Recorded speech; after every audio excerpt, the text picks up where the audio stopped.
Yet the breath she took after the man's intervention felt like a small reprieve, and she found herself looking at him with a sense of gratitude so immediate it was almost shameful.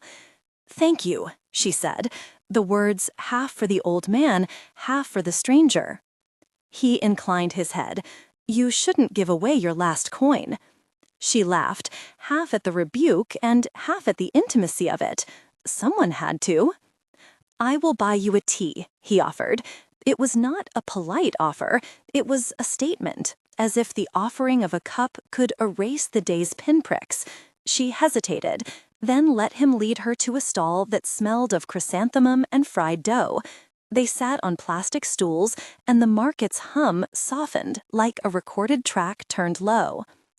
He asked little, and when he asked more, it was the kind of question that seemed to arrive after careful thought. "Do you design?" She reached inside her satchel then, without thinking, pulling out a charcoal-stained packet of sketches folded into neat, impatient creases. The charcoal left a gray shadow on her fingers. He flicked through them with a quiet appreciation that did not surprise her, but did make her heart quicken. The way he thumbed a line, lingered on a neckline, held back a word. "These are yours?" he asked. She nodded. "I copy nothing. She flushed. The admission of pride and fear tangled. "I sell at the market. I come from a long line of seamstresses. My grandmother's name is Zhang Lifan. We can't afford rent for a workshop. We sew by hand." Gu Shen did not seem impressed by poverty or dismissive of talent. He only said, "You have an eye." He meant more than what he said. In his quiet, impartial way, he acknowledged the one thing that had always made Wanyu think of her nighttime labor as a kind of hope rather than only grinding necessity. Hope could be fragile. He handled it with the peculiar care of someone who had kept brittle things at the bottom of locked drawers. The kindness between them that afternoon was not flirtation, but a recognition, like two people looking at the same painting and agreeing on the color of a single stroke. Still, the world around them kept moving. People took their photographs, the stall keepers called out bargains, and an announcement crackled over a speaker. Star Design Agency was hosting a public audition tomorrow for emerging talent. A whispered rumor that the Longyu group would be attending the awards that followed wasn't an invitation, it was a current of possibility. Wanyu's heart moved as though it were a compass pointing towards something long ignored. She had sewn little gowns for sleeping infants and mended kipao hems for half of the neighborhood. She had never had the slightest expectation that anyone in a glass tower would notice her small sketches. Yet Star Design's flyer read like a map to a different life, a chance to be seen by those with the power to hire, to fund, to place a dress beneath a camera's eye. Wanyu's heart moved as though it were a compass pointing towards something long ignored. She had sewn little gowns for sleeping infants and mended kipao hems for half of the neighborhood. She had never had the slightest expectation that anyone in a glass tower would notice her small sketches. Yet Star Design's flyer read like a map to a different life, a chance to be seen by those with the power to hire, to fund, to place a dress beneath a camera's eye. Back at her stall that evening, the sun thinning into amber and cheap LED bulbs fizzling on, she sat on a wooden crate by her grandmother. Zhang Lifan, who had the hands of a woman who had known both grief and grace, was arranging bundles of cloth. The lamp between them cast a pool of warm light large enough for 2 dreams. "You went hungry today?" her grandmother asked. The question had ritual softness. It was not a rebuke, but a tally kept by those who had carried too many small losses. Wanyu laid the coin she still remembered into her palm. "I bought a man's tea," she said. "He said I shouldn't spend my last coin." She could have left it there, the odd memory both chastising and sweet, but the day had lodged itself in her like a splinter. She reached into her satchel and drew out one of her best sketches, a dress she had been too timid to finish. It was a small thing, a bias-cut silk with a hand-embroidered pattern along the hem, a crescent of tiny silver stitches like the teeth of a moon. Her grandmother's eyes softened. "You have talent, Wanyu. It makes me angry to see you sell such work for so little." "It feeds us," Wanyu said, "and the children like the cheap frocks." "Feeding is not the same as seeing," Zhang Lifen replied. She was blunt as a kitchen knife. "You need eyes that can see you, not just hands." The star design audition felt, in the days that followed, like the hinge upon which certain doors might open. Wanyu spent nights pinning hems by candlelight and filling the margins of old receipts with sketches. She washed her hair carefully and tried to iron the few clean pieces of fabric she owned until they shone like promises. When she finally arrived at the audition, the room smelled of starch and ambition. Chairs were arranged facing a low stage where mannequins waited like statues at attention. Cameras hung from ceilings like stealthy birds. Wanyu's heart knocked against her ribs. She felt, absurdly, both too small for the space and very large, as if the weight of her family's expectation sat across her shoulders. Li Xin-wei arrived in a wind of perfume and whispering silk. He was the kind of man who had been taught to look with entitlement. His clothes fit in a way talentless confidence does, perfectly tailored to hide any imperfections of character. He scanned the room with a thin smile and led a cluster of designers as if planets circling a star. Wanyu kept her head down. She jotted a few adjustments to a sleeve and tucked her portfolio, careful, neat, unbearably modest, under her arm. When her number was called, her pulse nodded. She stepped onto the stage with hands that smelled faintly of dye. The panel asked about her influences. She spoke of the old women in her neighborhood, of the bell of a bicycle, and the way a child's laugh could rearrange a hem. She showed them a small collection, a mock-up of a dress pinned around a mannequin, a folio of sketches that showed the detail of her embroidery, her understanding of fabric grain and fall. Someone took note of the tiny, precise stitches along a cuff. Someone else said, "There's an honesty here." And then the accusation came, not thunderous, but sharp enough. A charge of plagiarism slipped through the room like a thrown stone. Li Xin-wei's voice was cool as frost. "These are remarkably similar to a series Professor Chen introduced last year," he said, and then, like a seasoned performer, unfolded the charts and images on a tablet to show. A photograph, a design with a neckline that was undeniably similar, juxtaposed with one of Wanyu's sketches. A murmur rippled through the room. For a moment, everything felt suspended, the smell of starch, the click of a camera. Wanyu's ears rang. She had seen Professor Chen's work in a magazine once, but had not copied it. If anything, their edges intersected because both had drawn from the same river of tradition. Madder dye bands, the bias cut from an old film, a trap of tastes converging on what was currently fashionable. But accusations in a room of strangers, whispered with certainty, landed like blows. "These are my own," she said, her voice a small, steady thing. "I have sketches from before I saw Professor Chen's series. I can show you the dated pages." Li Xin-wei smiled in the way predators do when their claws are out of sight. "You could be asked to show proof," he said, "but originality is a prized commodity." Gu Sun stood at the back with his hands in his pockets, the same quiet silhouette that had cut through the market stinn. He had followed her quietly, as he said later, because he did not like the way she was treated when she bent toward people who could not see her. He did not shout. He did not stride forward. He seemed content to be a human bookmark in the room, an unremarked color. "Your sketches," he said, only when the panel called for additional material, "are dated." He slid a small folded envelope across the table to the lead judge. Inside were pages, Narrow, worn at the edges, the charcoal lines of shoulder seams, and candid notes in a looping hand. The marks on the paper smelled faintly of starch and sesame oil, the fragrance of a life stitched into the margins of receipts. The envelope's dates were smudged but legible, weeks, months, evidence of labor and time. The judge frowned, and then his face, for a moment, betrayed the human thing it was, the simple relief of someone who wants to be right, he said. "We will verify," he said.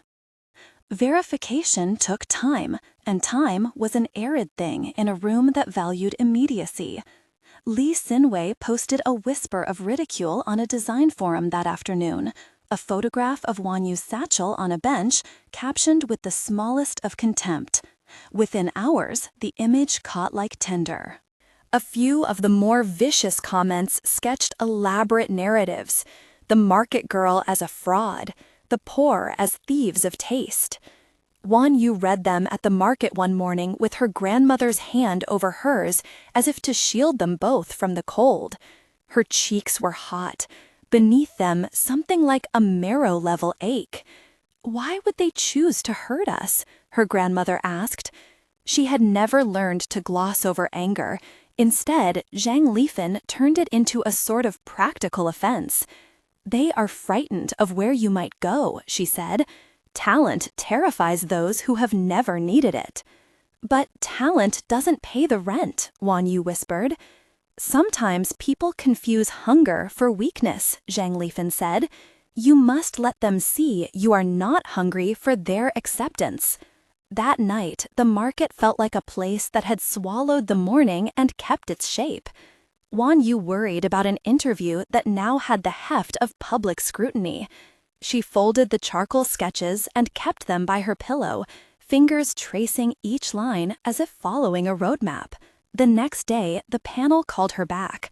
They wanted to compare dates, they said, to be certain. The verification was meticulous, and for a girl from the stalls, it felt like baptism by paperwork. Her hands left faint smudges on the margin of the calendar in the design house as stamps and dates echoed. Vindication, when it came, was not thunderous. It was a careful, official note. Documentation corroborated, the judge told the room. Her work predates Professor Chen's series. Lee Sinwei's smile, so polished moments before, thinned. He made a face at the camera, the practiced scowl of someone who could not accept defeat graciously. "A coincidence," he said, meaning to leave the sting behind the word. But the panel had already begun asking about her pieces with a different interest, the kind that could lead to mentorship or at least a temporary assistantship. Opportunities moved like weather. In 1 hour, their clouds could deliver rain. In the next, they could clear. Gu Sun stayed close afterward in a way that no longer felt merely accidental. When a photographer approached Wanyu with a friendly offer to interview her for a local magazine, he stepped in and declined on her behalf, saying she needs rest. It was guarding, but not cloying. It felt like a hand laid over a bruise to breathe. "You never asked why he kept so near," her grandmother said that evening, when the market had folded its tents and the street lights had been lit like sparrows beneath a black sky. "Is he a friend, a benefactor?" Wanyu shrugged. "He pays nothing. He refuses payment." She laughed softly. The sound was weary.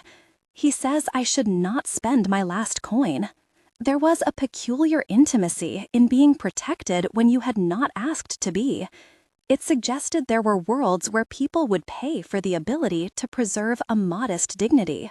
Wanyu, who had long lived with the idea that independence was stitched out of patience and small triumphs, felt like someone who had been offered a new thread and had not yet learned what pattern to sew. Rumors, like weather, gather. The market tittered with them. The online forum vomited its petty spite into the world and then retreated. The story of Wanyu's audition and her vindication curled like smoke through the city's upper halls. Whispers reach high places. A colleague of Lee Sinwei, with sharper teeth than his, forwarded the piece to a friend who worked at the Longyu group.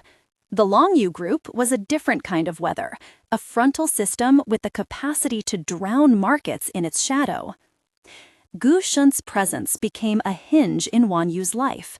He accompanied her to a medical check at a clinic where she had paid with coupons. He paid, unasked, for a new spool of thread at a fabric supplier, whose owner read him like fine print and nodded with a respect that should have meant nothing, but somehow didn't. He refused to speak of himself, and when pressed, he answered with a series of small, blunt truths. "My name is not important," he said once, as if it were a weary joke, "but I don't like unfairness." When the pressure from the neighborhood intensified, when whispers about the propriety of a single woman's presence in certain gatherings made the grandmother cross herself, a practical solution took shape. It was born less of romance than of survival, an arrangement to quiet tongues, to shelter the old woman's reputation, to make sure that Wanyu's presence at certain events would not be interpreted as a scandal that could unspool their already tight finances. Gu Shun's offered, with a directness that startled her, to register as her husband for a brief formality. He called it a convenience. Neither of them called it permanent. "Are you asking me to marry you?" Wanyu asked, half laughing and half biting the rim of her lip. "It looks better on paper," he said, as if the legal fiction were a bandage. The marriage was quick and oddly gentle. They stood before a clerk whose hair had been bleached by a life of neutral statements and signed a few papers. It required no vows of the sort that poets love to pen, no sacrament. It required only signatures and a municipal stamp. Gu Shun's hand was warm in a way that steadied her. His face, as they left the small office, bore a look not of triumph, but of something akin to resolve. "This will let you go to events without a whisper," he said. "It buys us a small shield." The shield bought a place at the Longyu Group's year-end banquet, an invitation that most of Wanyu's neighborhood never could have imagined. It arrived as a printed card with embossed lettering and a ribbon that smelled faintly of lemon. The ribbon was nearly obscene in its delicacy. "Don't be dazzled," her grandmother warned the night they pinned the ribbon to a dress Wanyu had managed to mend into something presentable. "This is a room of mirrors. They will look at you and see what they want." "Then we'll show them something else," Wanyu said, though she didn't know yet what that would be. Meanwhile, in the narrower lights of the design house, Lee Sinwei patched his social wounds with strategy. He could not abide the idea that a market seamstress might be given even a sliver of recognition. If he could not contain Wanyu with ridicule, he would trap her with a narrative he trusted, the market girl as a brazen claimant of borrowed genius. He convened his allies, the editors, the photographers, the few who laughed when he laughed, and plotted how to make Wanyu's presence at the banquet not an opportunity, but a spectacle. "Make sure her jewelry is noticed," he suggested in a low voice. The idea was small and venomous. Plant doubt, imply that Wanyu had tried to raise her standing with trinkets. People responded well to scandal when it came wrapped in a bow. But not all the rooms plotted against her. In a glass tower, someone else had been watching. An older man, President Gu of the Longyu Group, the sort of man whose name could compress an entire factory line into a nod, had seen the article about the market seamstress. He had watched quietly as Wanyu stood in a small market, giving away a coin. He did not write letters or tweet. Instead, he picked up his phone and made a call that would set in motion a chain of small acts none of them could foresee. Gu Shun, who had long served as the kind of presence that was closer to a shadow than a man, received a message that night, an instruction that would later be referred to as a command and explained away as concern. He listened, not surprised, and then tucked the phone back into his pocket as if to keep the sound from escaping. The banquet approached like a tide. Invitations scented the air in their small apartment. Wanyu stood before the cracked mirror and tried to arrange a dress that was a compromise between her gullibility and hope. She pinned the seam, polished the jade earring she always wore, an heirloom her mother had once told her was a moon trapped in stone. The thing that made some women look extra old and some women look timeless. The earring had been a remark to many. Aristocrats in their rooms had guessed it was paste. Others had assumed anything she wore must be a theft or a fancy loan. It hung from her ear like a quiet truth. "Remember why you're going," her grandmother said as she braided Wanyu's hair in a slow, practiced rhythm. "You are not going to be dazzled. You are going to teach them that hands matter." "I am afraid they will make fun of me," Wanyu confessed, the words a child's admission escaping an adult mouth. "Afraid they will see our raggedness and snicker." "They will snicker," Zanglefin said, "and we will sew a dress that does not give them anything to snicker at." The night of the banquet arrived like a bright planet. The Long Yu ballroom was a bowl of polished glass, chandeliers like frozen cascades, tables arranged in a geometry of influence.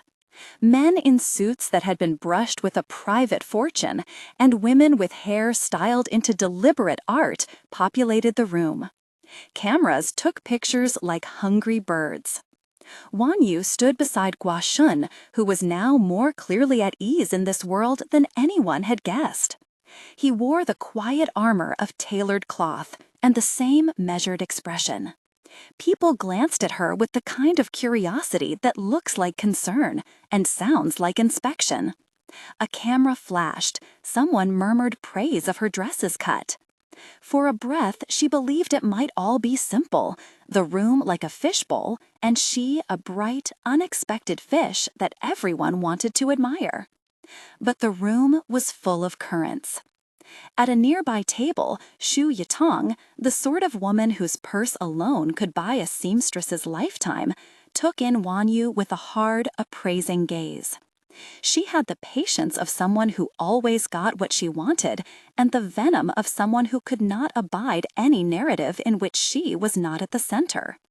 Her eyes slid over Wanyu's jade earring and fixed on it as if it were a flaw in a painting. "Isn't it charming?" she said aloud, loud enough for the nearest to hear.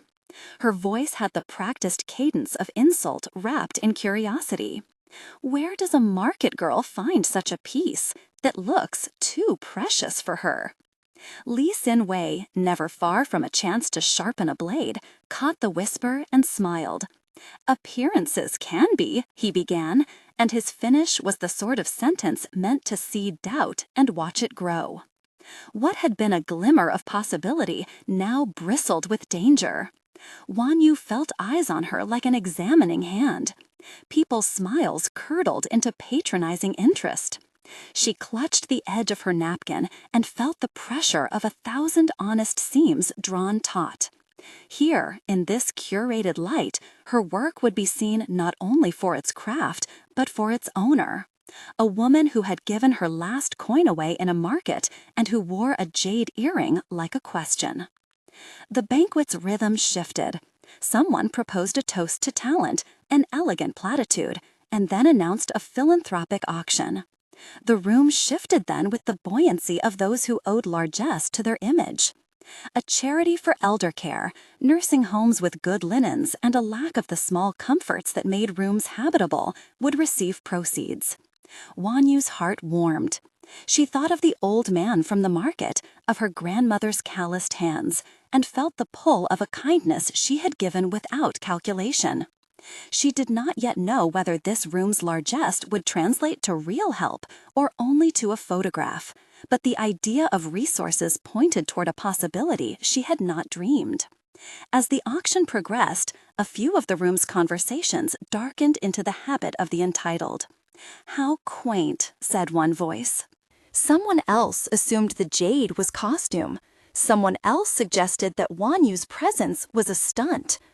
The press, which had been generous with its lights earlier, now hovered like flies. Cameras pivoted like weather vanes to the smallest spark.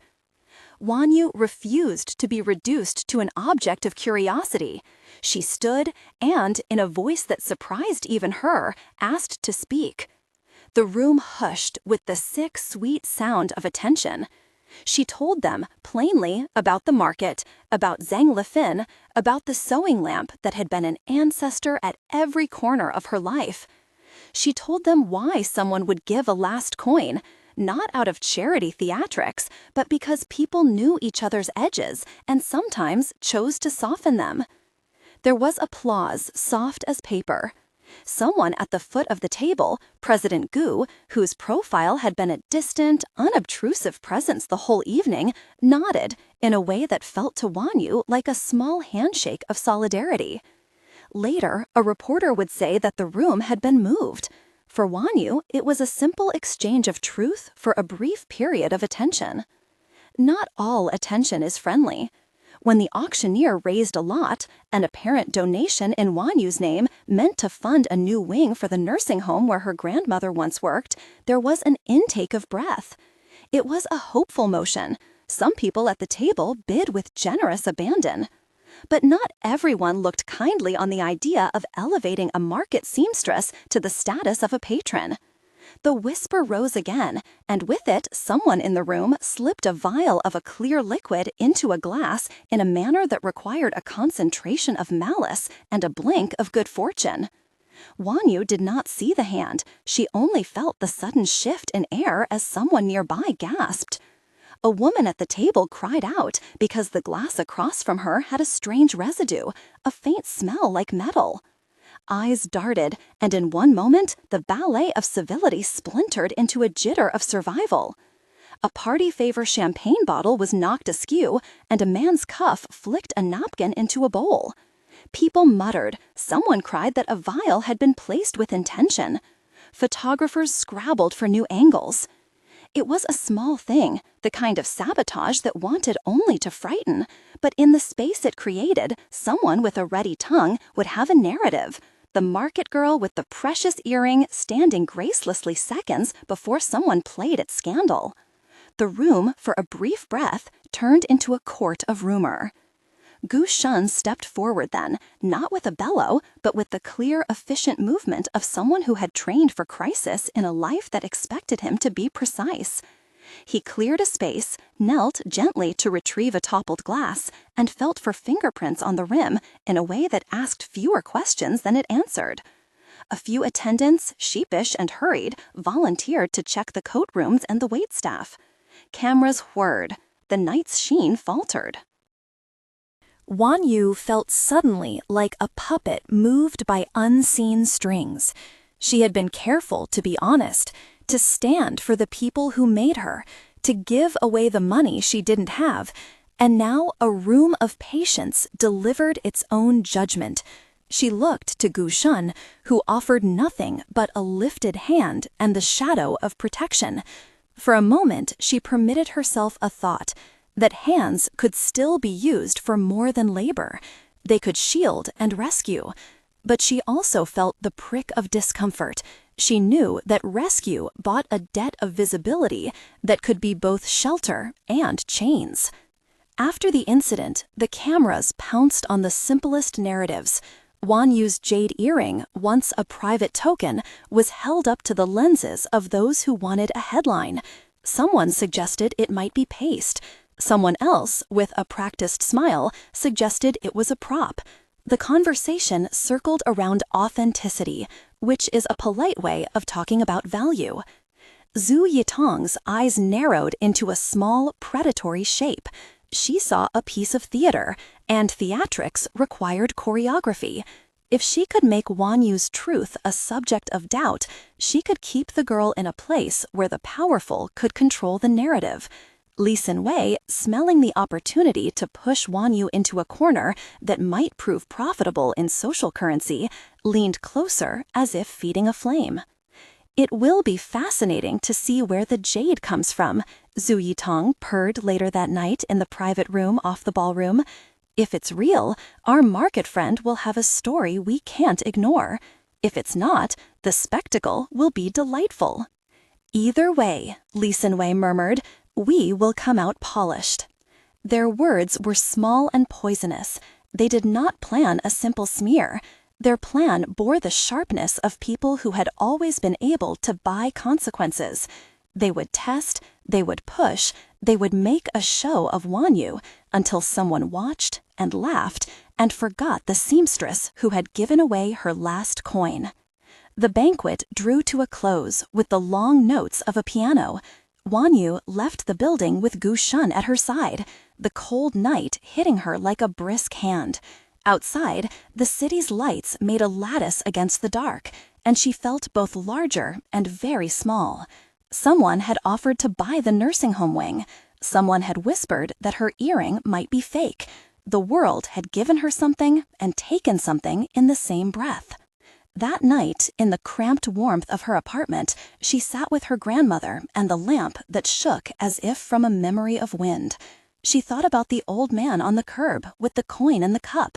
She thought about the stranger who had bought her tea, who had signed his name in a brief legal fiction, who had stood like a tree between her and the insult of a world that often mistook boldness for impertinence.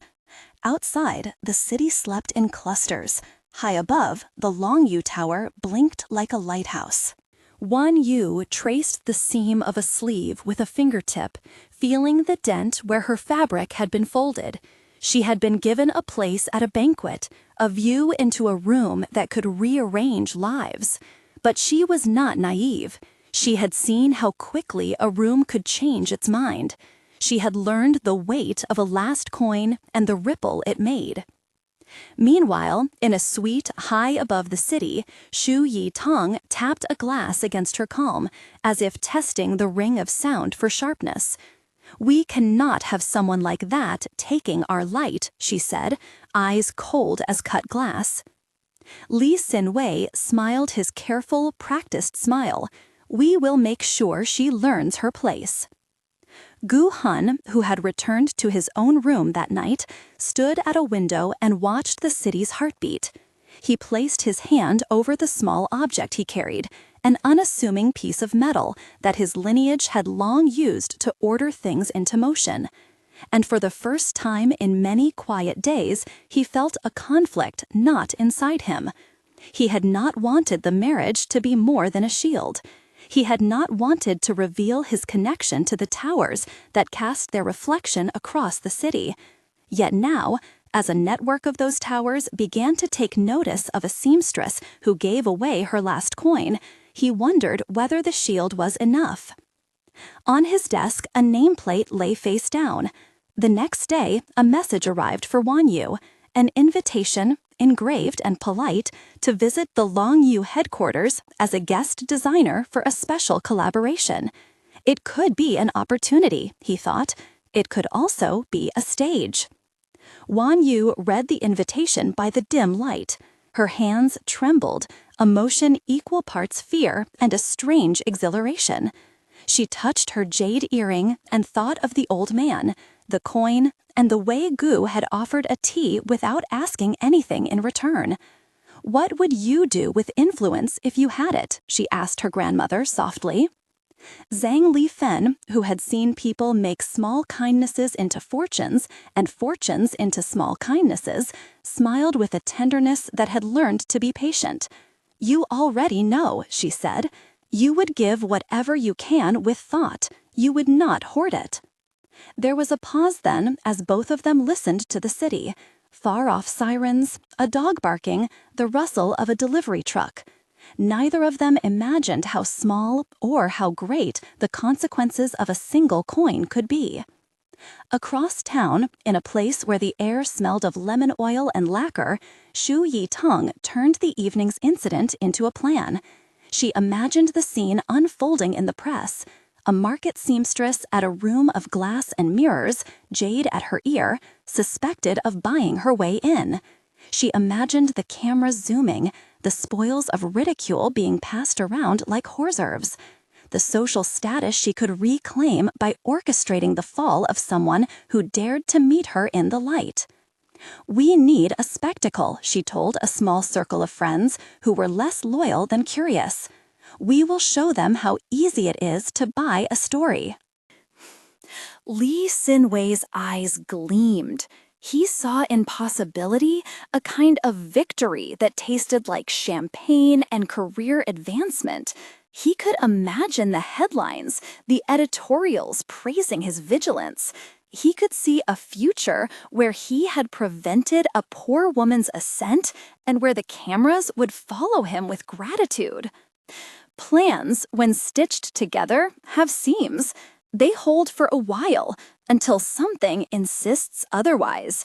That something, in Wanyu's life, had already been set in motion by the smallest of acts, the placement of a last coin in a tin cup.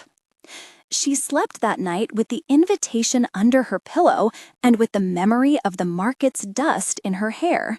She dreamed of a dress she had not yet made, of sleeves cut like wings.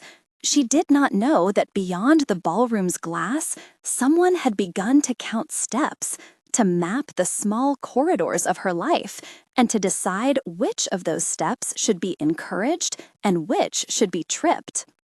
Someone had begun to count steps, to chart the narrow alleys of her life, as if they were a map to be redrawn. The idea made Wanyu shake a little in sleep, not from fear of being watched, but from the strange sensation that her small actions could bend the course of other people's days.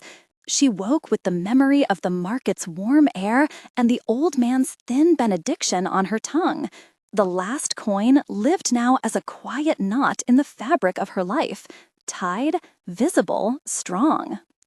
The invitation to Long Yu's collaboration arrived the next morning with a polite insistence.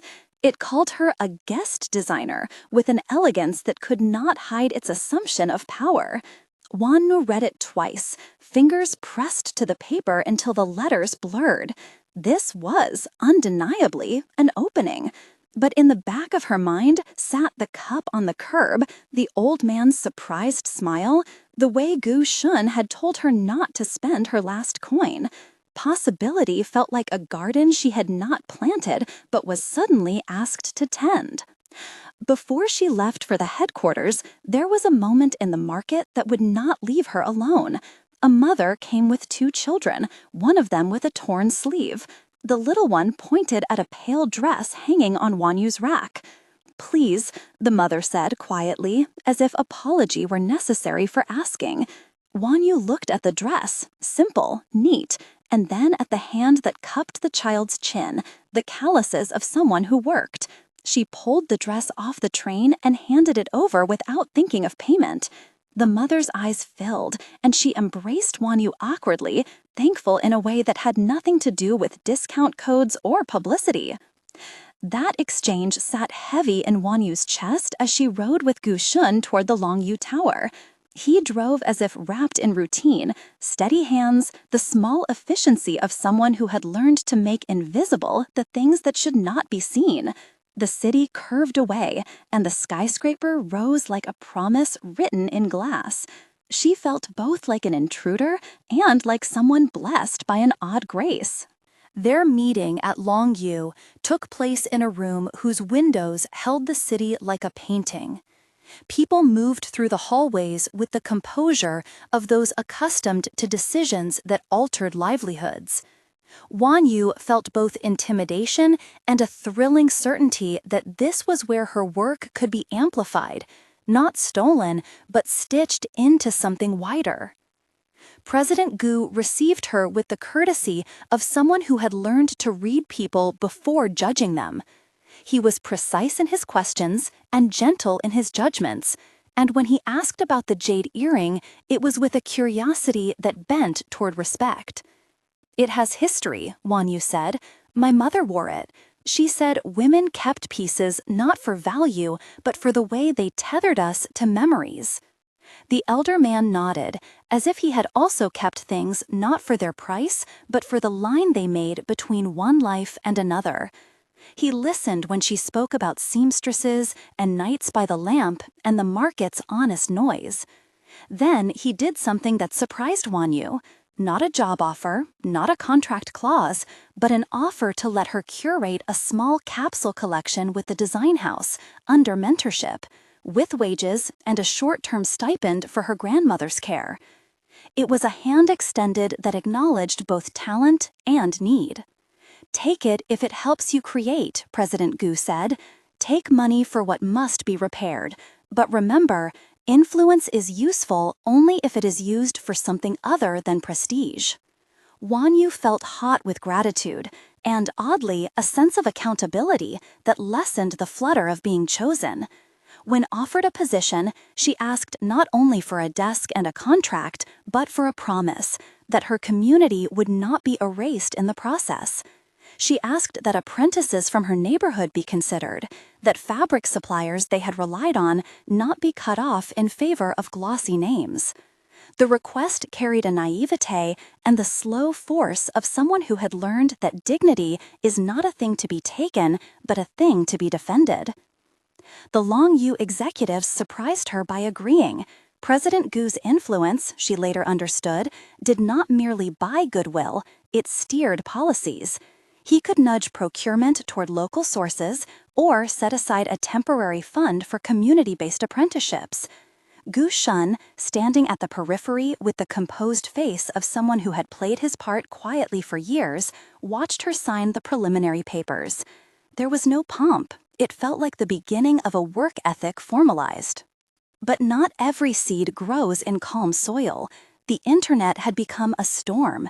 Xu Yitong and Li Xinwei's whispered into a small hurricane of half-truths and suggestion. The jade earring, once a private token, became a symbol in their plan.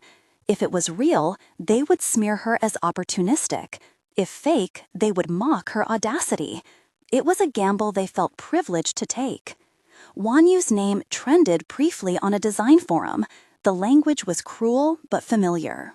She weathered the barbs with the same steadiness she used to mend hems. But the attacks escalated subtly.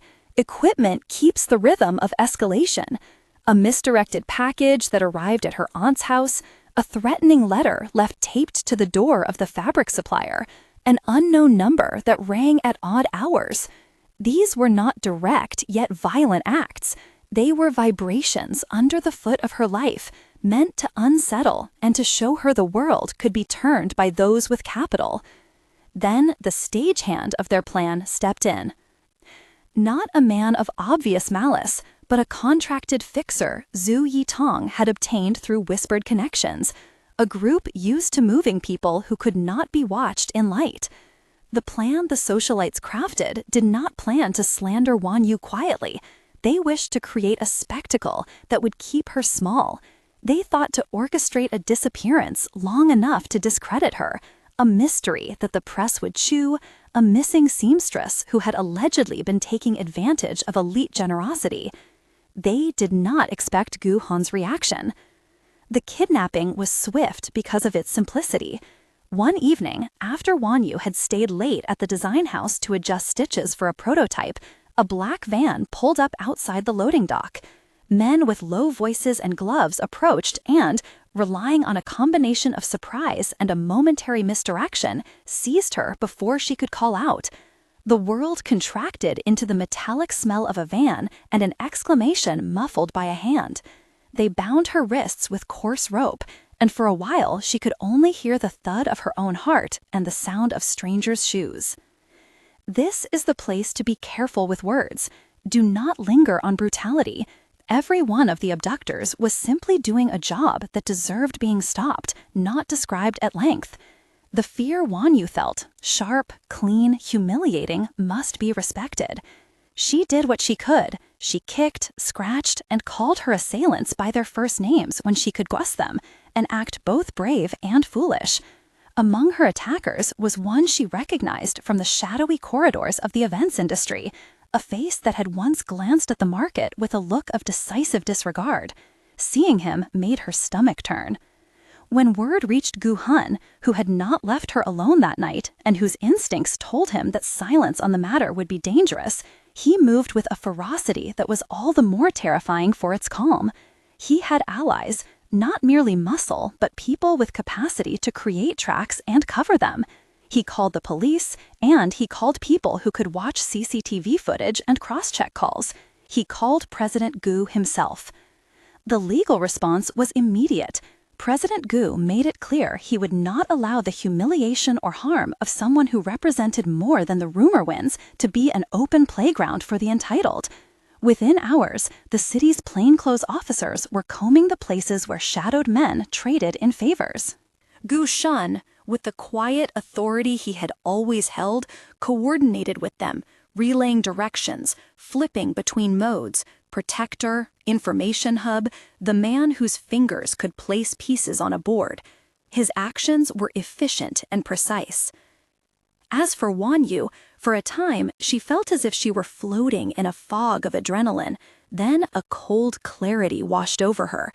Being seized had been a violation of space and dignity. The rescue would be a reclamation.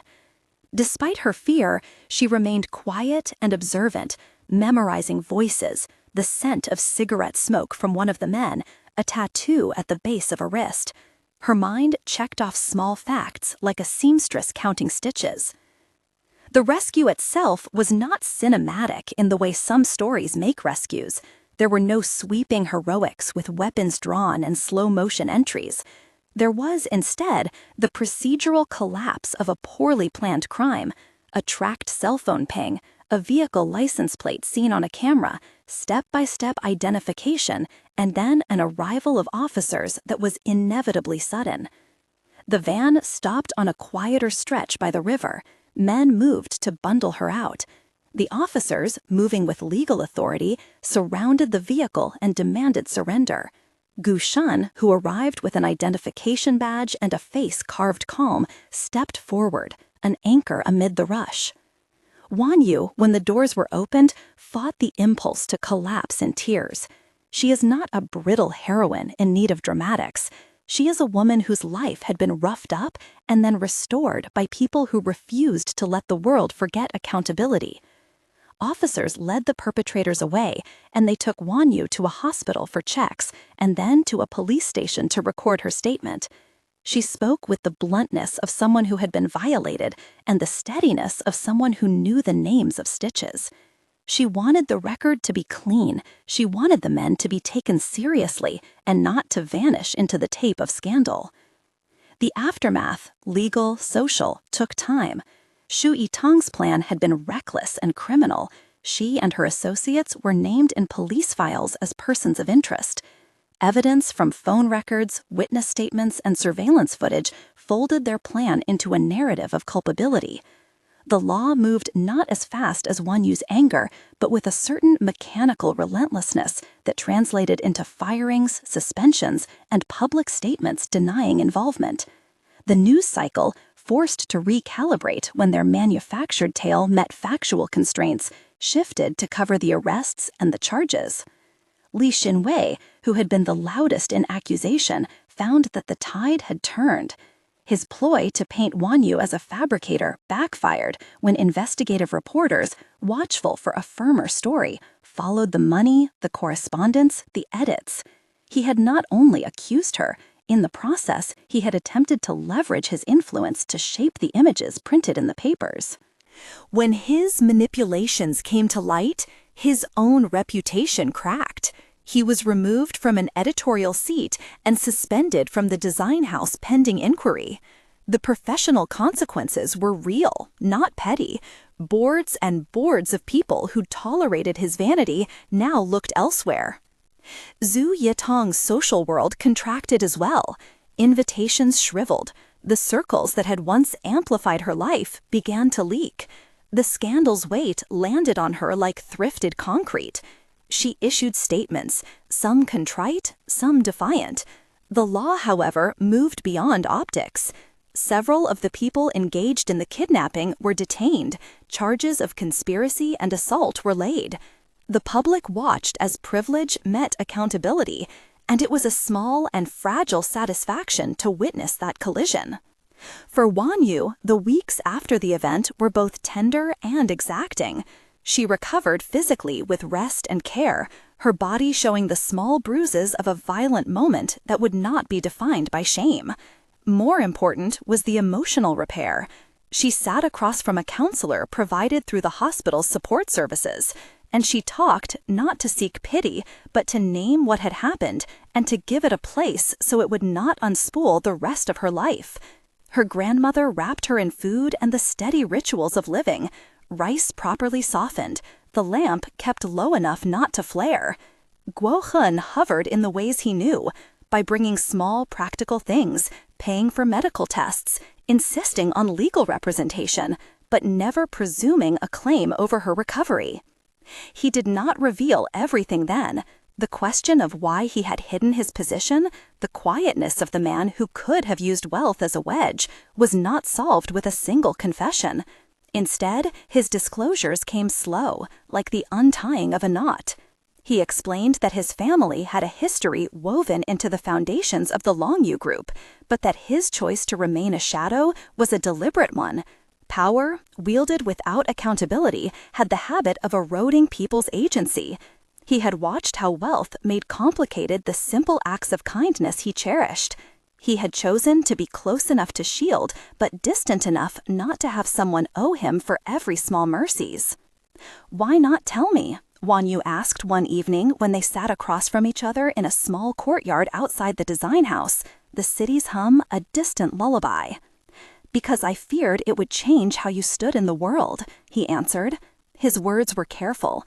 "I wanted you to be seen for your hands before you were seen for who I am." Wanyu felt the awkwardness of someone adjusting to the idea that protection could exist without expectation. "You used your influence," she said finally, not as accusation, but as fact. "To get me the meeting, to shield me at the banquet, to help at the police station. You made choices for me." "I did," he said, "and I will be accountable for them. I should have told you sooner." "I didn't, because I thought I was protecting you. But I see now that I was making decisions in your name. That was wrong." It was the kind of confession that began a different conversation, one about autonomy and partnership. Gu Shun pledged no grand wealth-fueled gestures. He promised transparency and a willingness to step back when Wanyu asked it. "If you want to refuse my help," he said, "I will not sabotage you to bind you. I will stand with you in ways you choose." Their reconciliation built slowly on small practical acts. Gu's apologies were not theatrical, but real. He allowed Wanyu to take the lead in her collaboration with Longyu, pushed for the apprenticeship fund, and insisted that her voice be part of vendor negotiations. He also stepped forward during public hearings, not to overshadow her testimony, but to endorse and amplify it. When the hearing on the kidnapping took place, Gu Shun stood in a corner of the gallery like someone who had learned lessons the hard way, an ally without claiming the stage.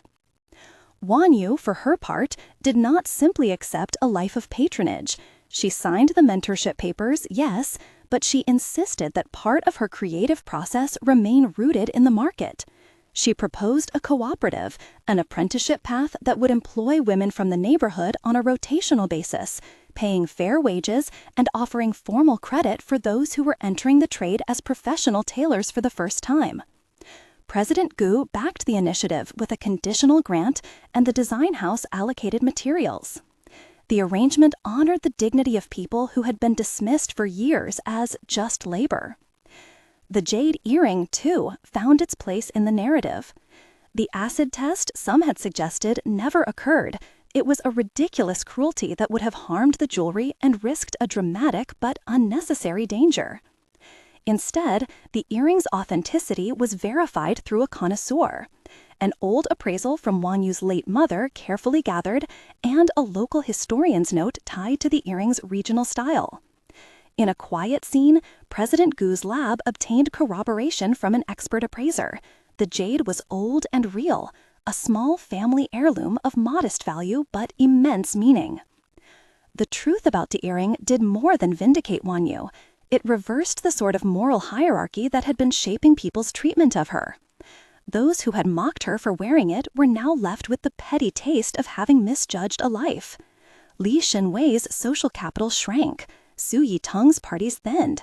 The design house reorganized some of the editorial practices that had allowed gossip to shape coverage. There was no instantaneous justice for every slight. Human institutions move with their own sluggish clocks. But there was movement, and Wanyu felt the motion under her feet. Her work finally received the attention it deserved because of her skill, not only because of the drama around her.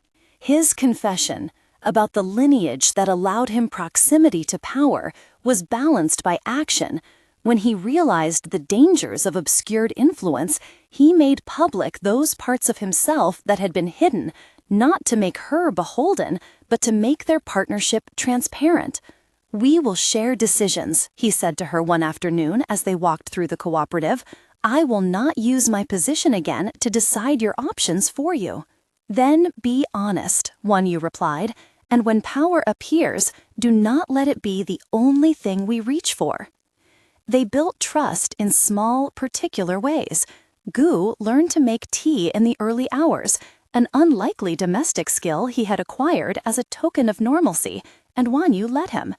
She learned that his quiet was not always absence, but sometimes a different way of paying attention. She learned to voice when she felt compromised by his gestures. In time, their marriage, first a legal convenience, became something more deliberate and chosen. They re-celebrated their union with a few close witnesses, a reaffirmation rather than an obligation. The antagonists found their own redemption or lack of it. Li Xinwei, faced with professional isolation, enrolled in a public ethics program. Whether the choice was sincere or strategically rehabilitative, it was a public correction. Xu Yitong faced charges and social removal. The legal consequences did not return Wanyu the hours spent anxious or the nights she had trembled. No law returns time. But the accountability established a boundary. There would be recourse when actions inflicted harm deliberately. Months passed. The market remained the same in the things that mattered. The smell of scallion pancake, the crackle of frying oil, the way kids darted through legs like little weather. Yet everything else had shifted slightly. Cameras still came sometimes, but people who wrote for them had learned that stories have a complexity beyond a single frame. Wanyu's stall was busier, but the increased income was not an end in itself. She used it to stabilize her grandmother's rent and to seed a modest emergency fund for neighbors who had once been vulnerable to predatory credit. She paid heed to the notion that generosity, when thoughtful, lifts more than a person. There was one evening when she stood again at the market curb where the old man's tin cup used to sit. He had gone now. Some vendors moved on, some fell ill, and the city did what cities do. It refits and renews. But she found another old woman near the same corner, hair silver like salt, fingers folded over a small cloth. Wanyu had more resources now, but the encounter felt like an old cord returning. She reached into her pocket and felt the small clink of coins. No, there was more than coins now, but she let her hand sink into the gesture that had started all of it. She did not give away her last coin. That would have been an affectation, a theatrical replay of an act that had been real in its poverty. Instead, she slid a handful of bills and some vouchers into the woman's palm, wrapped in a ribbon to keep them from blowing away. The woman looked up, surprised, and pressed her hand to her chest, like someone who had received an unexpected weather. "It is not the last coin I give you," Wanyu said softly, because anonymity mattered as much as money. "It is a way to remember that we are tied." The woman squeezed her fingers around the packet like a talisman. "You have kept her," she said, meaning Wanyu's grandmother, or perhaps the spirit of old kindnesses. The words were simple and true. In the end, the life lesson was not that kindness buys reward. It was that kindness sets a direction. Wanyu's last coin had been a seed not of karma, but of human consequence, of how an act creates obligations and opportunities for others to respond. People had reacted with cruelty and with protection, with malice and with help. Her life, which once fit in the palm of her hand like a small patch of fabric, had become a larger piece of tapestry. The last coin had been a lesson about courage, yes, but also about responsibility. She had learned to accept offers without surrendering autonomy. She had learned to build institutions that outlived charity. She had learned to hold Gu accountable and to accept his partnership when it was honest. She had learned to use attention, when given, to repair small infrastructures, bed sheets and nursing homes and apprenticeships that held people in their everyday dignity. On the evening of the cooperative's first anniversary, Wanyu walked the narrow lane between sewing tables. Machines clicked like a modest symphony. Young hands traced patterns, older hands guided hems. Sunlight filtered in through dusty windows, and the scent of starch was a comfort. She found a small metal tin on a table with no label. Inside were coins and notes left by donors who believed an ordinary life deserved little luxuries. She picked out a coin, only a coin, and walked outside to a bench where an old woman sat, knitting a frayed scarf. Wanyu smiled and placed the coin into the woman's palm, but this time she did it with a different intention. She meant to remind herself and any who watched that gestures matter less for their quantity than for the purpose behind them. "Not the last coin," she said aloud, as the woman looked up with surprise. "Just a coin in the middle of the day, so you know we remembered." Gu Sun, who had followed her down the lane, leaned against the bench and watched. He had learned, like she had, that the truest acts of care are small and deliberate, not broadcast. "You still worry too much about what a single thing will change," he said. "It's not the coin," Wanyu said. "It's where the coin goes next." He smiled in a way that meant he was learning the vocabulary of ordinary life. "Then let's make sure it goes somewhere good." They walked back into the cooperative together, neither leading nor following, but moving at the same pace, which felt like the most honest metaphor for a life remade. The city outside did not change its habits overnight, nor did every wound close neatly. The market still sold second-hand shirts, and the Longyu Tower still cast its long shadow at sunset. But in the little rooms where people stitched their days, conversation had shifted. They talked of wages and respect, of apprenticeships and audits, of how an old woman might spend her afternoons differently if her bed had clean linen. And somewhere, inside that web of decisions, a photograph from years earlier, of a trembling hand and a copper coin, sat in the archive of Wanyu's life. It no longer signified a single moment of sacrifice.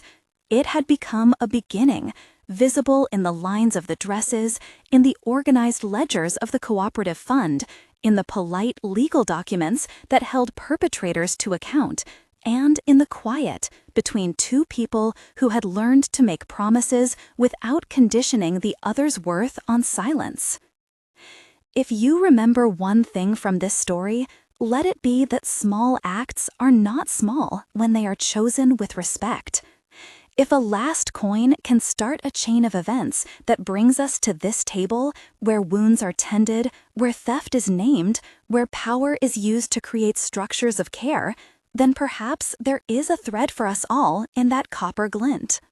If this story moved you, take a moment now to like and subscribe for more stories that remind us kindness matters. The cooperative expanded slowly. Wanyu put her name on the sign not as a claim, but as a promise. Apprentices came and left with certificates and a modest network of support. Guk's son, who had once been a shadow, now stood publicly in the cooperative's board meetings, not to dictate, but to learn. President Gu continued to push for community-based policies in the company, sometimes stumbling, sometimes sincere. The city moved forward, and Wanyu's small acts, her insistence that generosity be practical, and the legacy gift for the nursing home rippled outward into a neighborhood that could breathe a little easier. On a warm autumn morning, Wanyu returned to the same curb where she had once placed her last coin. The old man was not there. Neither was the woman that had taken a dress weeks before. In their place sat a group of children playing marbles. One of them skinned a knee, and a woman, perhaps his mother, ripened with patience, rose to tend him. The market hummed as always. Wanyu felt, once again, the shape of that first small act. She dug into her pocket and pulled out a coin she had kept for years, no more sacred than any other, but the symbol in her private collection of a choice made in poverty. She slid it into a nearby kin that a child now managed as a game. The child's hand closed around it, and he grinned like someone entrusted with a secret. It was not about halting to relive the selfless moment, but about remembering that one coin had been the kindling. Lives do not pivot on single gestures. They bend through 1,000 tiny, seen and unseen decisions. What began with that copper glint had grown into a practice to use what influence appeared without letting it swallow the dignity of others, to create structures instead of headlines, and to insist the smallest hands be seen. As the sun lowered and the market folded its tents like a practiced craft, Wanyu and Gu walked home with their bags full of fabric and their pockets light. "Do you ever regret the first coin?" he asked as they crossed the street under the halo of a street lamp. "Never," she said. "It taught me how to tend to people. It taught me how to ask for my place without giving up my voice." He glanced at her and then down at the small folded sketches peeking from her satchel. "Then we will keep giving, wisely," he said, "and keep building a place where coins can do what coins do best, be the small beginning of something larger." They reached their apartment and found Zhang Lifan waiting with tea. She held for a moment the rehearsed scolding that had always made room for commendation. "You were brave," she said, patting Wanyu's hand. "And you," Wanyu replied, meaning the woman who had taught her to stitch and to keep dignity. "You made me who I am." Outside, the city breathed, and the tower's lights blinked like a distant tide. Inside, stitches threaded and machines whispered. Wanyu hung a small coin on a corkboard above her work table, a reminder not of what she had given away, but of how that giving had taught her stewardship. The life lesson of the last coin had become, finally, a practice, a choice continued. If you have a small act of kindness you remember, something that changed the course of a day, share it in the comments and tell someone that these things matter. And when you can, come back for another story. There are always more lives being rewoven.